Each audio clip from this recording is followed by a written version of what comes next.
One of the most important lessons I've learned in life as a leader for many, many years, over 30 years, is that I need to learn to lead with humility. Let me repeat that. Lead with humility.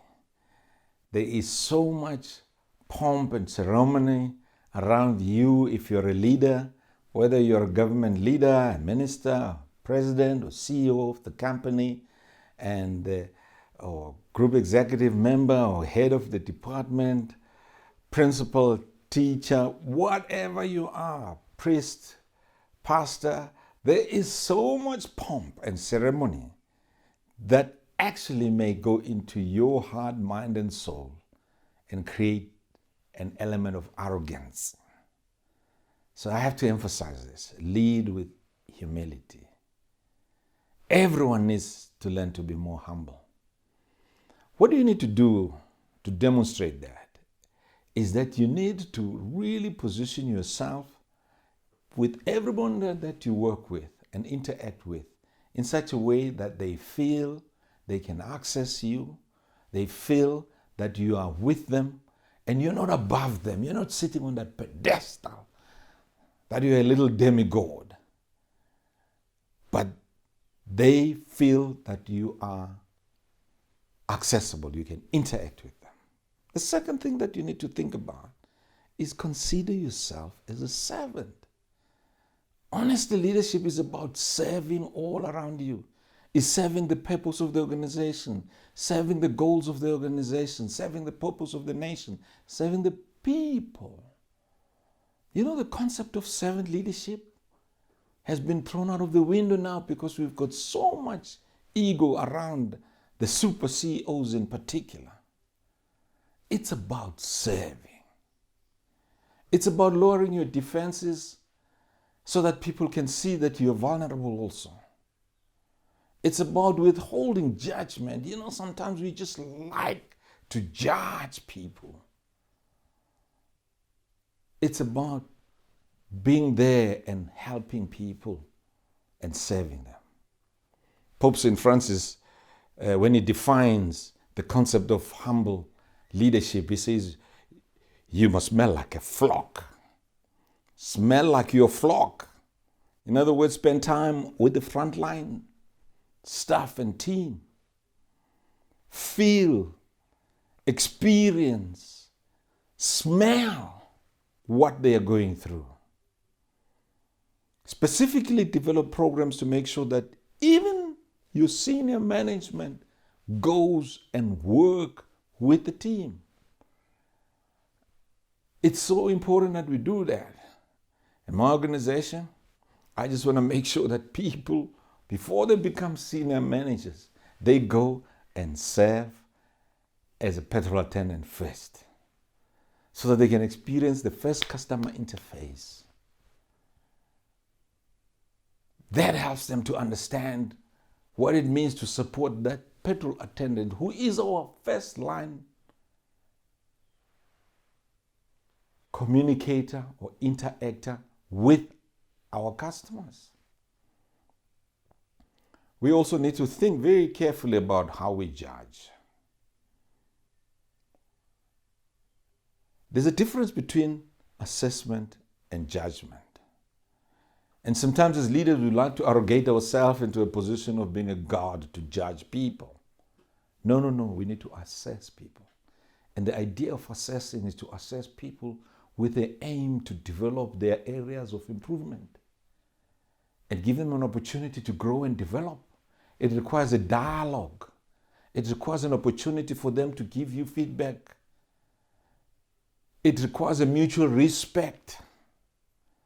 It requires the positive qualities of finding ways to strengthen your leadership team and yourself and their people that work with them, and invest in supporting them instead of being a judge and pointing a finger at people.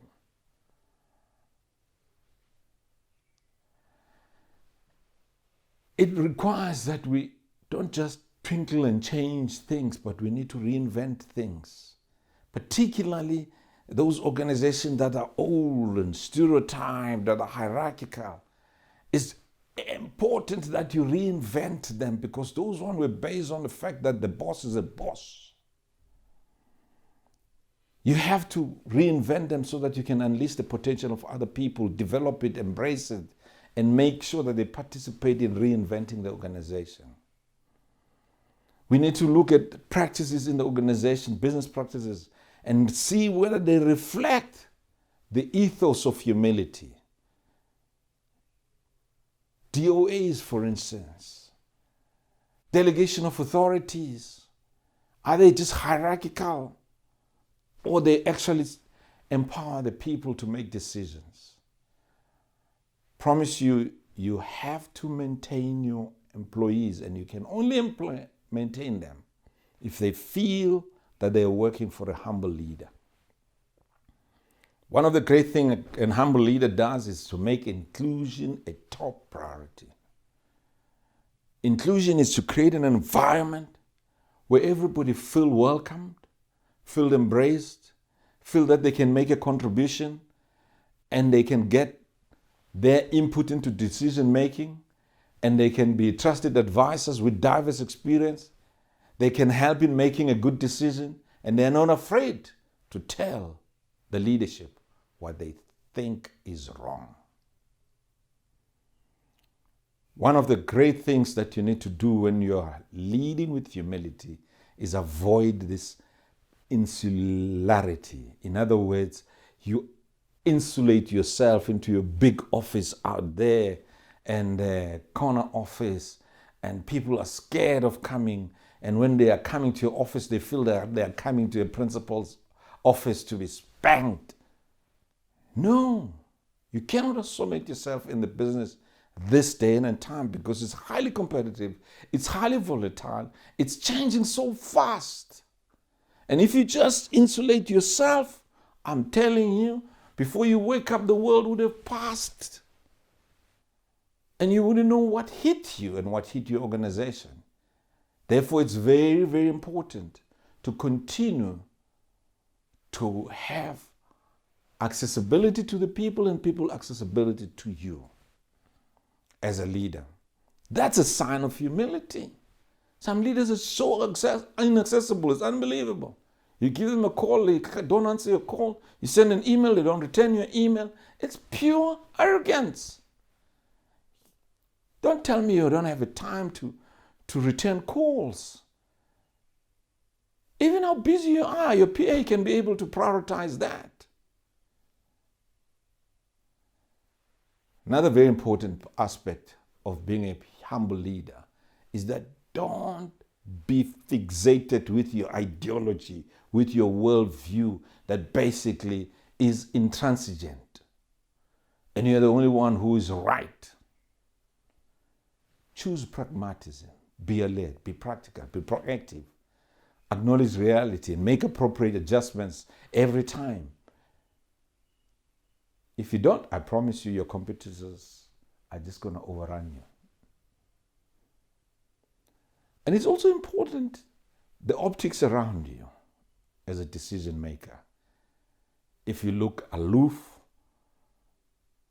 and you look like it's very difficult to access you, there's like 3 or 4 bodyguards that make you the person who is now the most important person who cannot be accessed.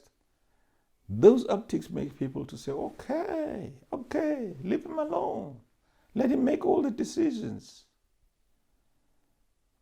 And when they go wrong, people just look aside and say, he didn't listen.